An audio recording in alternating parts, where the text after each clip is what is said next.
Good morning, everybody. Welcome back to Talking Sense. I'm Ben.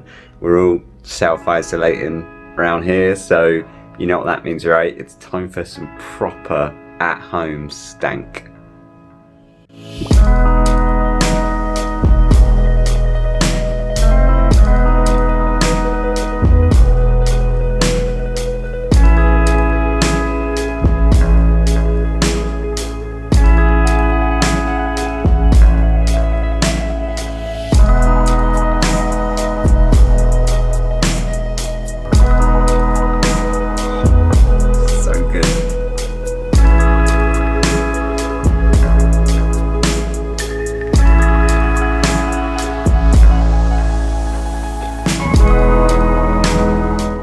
So Sex and the Sea, I've only got this little decan, but I've worn it a bit. You only need, this is like one of those perfumes, like one spray, that's enough. So yeah, I've worn it quite a bit. It was made in 2016 by Francesca Bianchi. It's just like kind of indie niche, I guess. And she classifies it as an oriental floral, which is, I think, yeah, okay. It's just one of the pissiest frags that I've tried anyway. So if you don't like that, probably worth just tuning out right now. I'm gonna spray it now, and then I'm gonna go away and wear it for the rest of the day and just get a refresher and get it properly in my head, so I can come back and talk about it, you know, with a bit more kind of confidence. One of the things that I really like about this is just the colour of it. Look at that. It's this really lovely ambery honey colour. Really, that reflects, you know, the ingredients. So the notes for this one are mimosa, pineapple, coconut, immortelle, rose, iris, sandalwood, myrrh, labdaman, benzoin, ambergris, civet and vanilla. Oh my life, really, what an opening. Anyway, we'll be back later to talk about this more, and it's later already, so let's talk a little bit about Francesca Bianchi, Sex and the Sea. So this opens with, like, I sprayed it just then and was like, well, I sprayed it hours ago, but just then, and said, like, you know, what an opening, and really this is the kind of opening that is gonna be super challenging for you, depending on your tolerance for like funk and animalics. If you like things a bit dirty, a bit rough, it's still an opening. It's still a really kind of like wow opening, but you're not gonna be like terrified or run away from it. If this is a bit of an introduction to kind of funk and animalic skank for you, it's probably gonna scare you a little bit, because the civet in this is just ginormous, and it doesn't shy away from that kind of overdose of civet, that the sense and the kind of the nuances of a heavy dose of civet is going to bring. For example, when you spray it, you get this huge hit of civet and coconut and pineapple. There for me are the three kind of main things. I would say probably in that order as well. So you get massive civet, a bit of coconut, and just a touch of pineapple, just a kind of like citrusy kind of fruit in there, just to kind of brighten things up. But that civet is not, like I say, it's not even in the least shying away from the kind of awkward facets of civet. So it smells like, for me, it smells like smouldering ashy leather and cheese. And I know and I appreciate that doesn't sound nice, but it's not as obvious as that. It doesn't smell like smouldering ashy leather and cheese, because that's not very nice. But they're the facets you get, you know, but it's much more nuanced than that. It's much more subtle than that. But if you smell it deep, that's what you get. You get this sort of waxed, ashy leather that smells like it's been burnt, and it's just smouldering away, and it's just hot, and musty and sort of ashy, and at the same time you get this slight edge of something a little bit sort of cheesy in it. But it's, like I say, that I appreciate that makes it sound really rough, but it's not. I say it's much more subtle than that. That would be if I enhanced what I was smelling times a million. When you tone that right down and put it into a package, it's just a really confusing, complicated, difficult scent that smells kind of a bit abrasive, a bit kind of like scratchy, a little bit plasticky,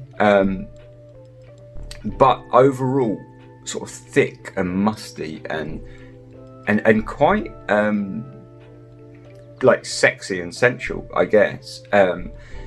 That's kind of what it's represented as, and what it actually sort of, most people are going to sort of smell when they smell it. So when you get in there, then you get that kind of core. That is a kind of dirty skank, like, you know, a dirty skanky leather with sort of ash and cheese. But that's real kind of, you have to really sort of search around for that. You're not going to walk down the street and no one's going to think you're smelling like cheese.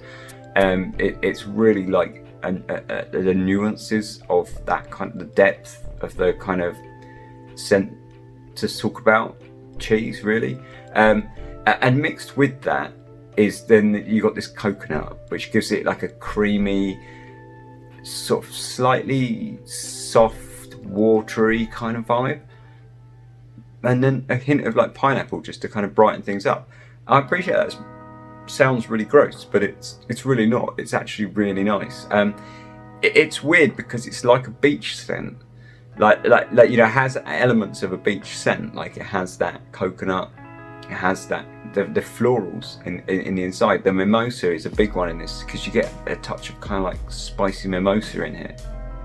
And for me, that's the kind of the first sort of tertiary note that sticks out is the mimosa. So you've got these kind of florals, you've got this kind of beachy coconut, pineapple. It all goes along with that kind of beach vibe, but this is not that fresh, you know, it's not that sort of clean, fresh beach. I do think it's like a sort of spring summer scent, and I do think it has elements of freshness to it, but that civet just overrides everything and just turns it into this kind of thick, dense, heavily nuanced scent, like heavily dynamic, deep, rich scent, that's much more complicated and confusing than a freshie for the beach, if you like. It's like taking that beach scent and just twisting it through some X-rated porn or something. It's absolute filth, because when it comes down to it, it really is absolute filth. It smells like sort of this like sexy, thick, musky, real funk in there, and it's great. And as I say, and basically it's quite a linear scent. So as time goes on, it just chills out more and more. Where I'm at now, I mean, I've been wearing this all day now. It's probably like 8 or 9 hours in, and I'd say much the same. You still got that civet, but it's lost the cheesiness, to be honest now, and it's more, but it's still got that kind of smouldery, ashy, leathery musk to it, and then really some coconut and perhaps some sort of vague florals underneath that, and that's what I get, really. I think that's it. So in many respects it's quite a basic scent, but in other respects it's really not a basic scent. It's really complicated, but I think really, like, if you're really getting in there, and it gets quite complicated, but I think if you're smelling it from a distance, it's not. It's quite a simple scent. It's just kind of coconutty, it's like beachy, but it's just got a kind of twist of something funky in there. I think say, but when I said when you walk down the street, people are not going to think you smell like cheese and funk. They're going to think, well, that's an interesting kind of coconutty sort of scent, really. Like, or, you know, that's a nice coconut scent, but what is with that? You know, like, what else is with that? It's one of those sort of scents that is going to throw people, and they're going to think, okay, that's not normal. You know, that's not right. It depends again if you want that from a scent or not. Some people don't. Some people just want to wear a scent that's nice, and other people are gonna say, "Hey, that's really nice." You know, that smells like food, or you know, vanilla, or whatever. In this scent, I think it's the sort of scent that's gonna sort of make people think that smells really nice, but I don't get it. You know, like. And I think if that's the sort of thing you're looking for in a scent, then this is a really great one for you. Say it's basic to describe, has that sort of civet, has that coconut, has that mimosa, has some kind of loose florals underneath that, and I think right down is like a tonka or something along those lines. Sometimes it gets a bit of a chocolatey feel, like almost like a white chocolate feel to it, and that's quite nice. I think that's potentially sandalwood in there that's sort of helping that along, and it does give it, say, like a bit of a kind of white chocolate feel, and it's quite nice. I wouldn't say it always smells like white chocolate or anything, but it has that kind of vibe just flowing around underneath it that you sort of catch every now and then. Mainly it's coconut and funk, but it is quite a pitty funk, and once you get that dry down, like now, it is, I would say it's real pissy. It smells really like kind of musty pants. It's it's really the musk in this is really sort of, it's not shy. It's not a shy musk. This is not a work scent. You know, this is definitely not a work scent. In fact, I think if you wore this to work, people might wonder what you've been doing on your lunch break. This is definitely one for the evenings, and definitely not one for your first dates and things like that, or anywhere where you might want to be coming across like a respectable gentleman.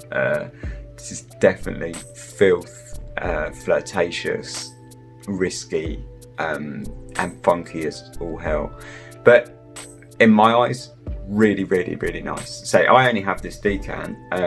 I have about that much left. Honestly, that's going to last me a while, because this is not the sort of scent, like I say, you wouldn't want to wear this every day. But I am going to be buying a full bottle when this runs out. I really like this. I think it's really good. I don't even think it's that expensive, but I might be confusing this with something else. But I think they're about £100 for 50ml, there or thereabouts, I think. And if that's the price, unbelievably worth it, like straight up. If they're more expensive, I would possibly have to think about it, you know, like double that. But as long as they're not double that, for me, this is a really nice scent, and I definitely think it's worth it. I haven't smelt any of Francesca Bianchi's other scents, but just from this, I want to. Plus, I've heard good things about a few of the others, but it's really good. So who do I think it's for?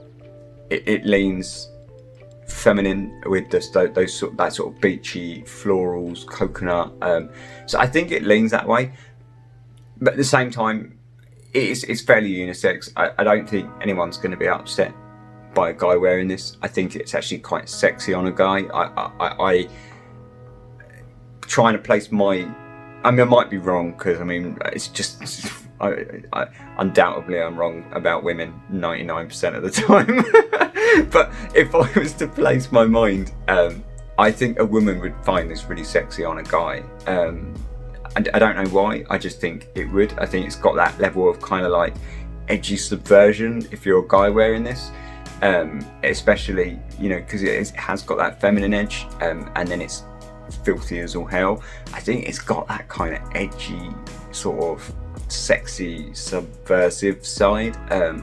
So I think it would be really sexy on a guy, despite the fact that it's, you know, heavily feminine. On a woman, I think this would be absolutely sexy as all hell. I think it would be amazing. So yeah, I think it's unisex and it leans for everyone. In terms of when you would wear it, I've worn this like all seasons. I actually, well, that's a bit of a porky. I got it right at the end of the summer last year, so I've sort of almost worn it in every season, and it's worked in it almost every season. I do think you could wear it in any season. It's heavy enough, and it's got enough carry and projection and density and sort of sharpness to get you through those cold months. At the same time, I think it's got that beachy vibe, so it's going to work really well in the summer. Again, in the daytime, in the heat of summer, it might get a bit cloying, but then I don't think you're really going to, this is really the sort of thing that you would want to wear every day in summer anyway. So, you know, if you're going to be in a hot, warm, indoors environment in the summer, no. But if you're going out and you're going to be out in the open with this, absolutely. Like, I think this would really work. And dress it up or down, I think whatever. I think it absolutely lends itself to being dressed up. But I think also with that roughness and I think, you know, it being a bit of a sleazy scent, casual is fine. And occasion wise, definitely not a work scent, definitely not your everyday scent, definitely a sleazy scent. But just, you know, really good for that. Really good for the evenings, and you know, it's just a great scent. I really appreciate it. I think, I don't think people aren't going to be upset if you did wear this to work, but for me, my money, it's a bit funky for that. I wouldn't feel comfortable wearing it to work, but then I work somewhere where I'm in close sort of quarters with other people, so maybe that's got a lot to do with it. I don't know, maybe it feels a bit like I'd be overstepping a boundary somewhere if I wore this to work, but it's like, so that's on you, you know. But yeah, otherwise, great scent, really great. Francesca Bianchi, Sex and the Sea, it's made me really interested to try her others, and I will be buying this, absolutely, 100%. So yeah, that's that. Francesca Bianchi, Sex and the Sea, gorgeous scent, really good. Trying to get it in focus, but it ain't gonna happen. Might be getting a new camera in the next few days, who knows, so we'll see.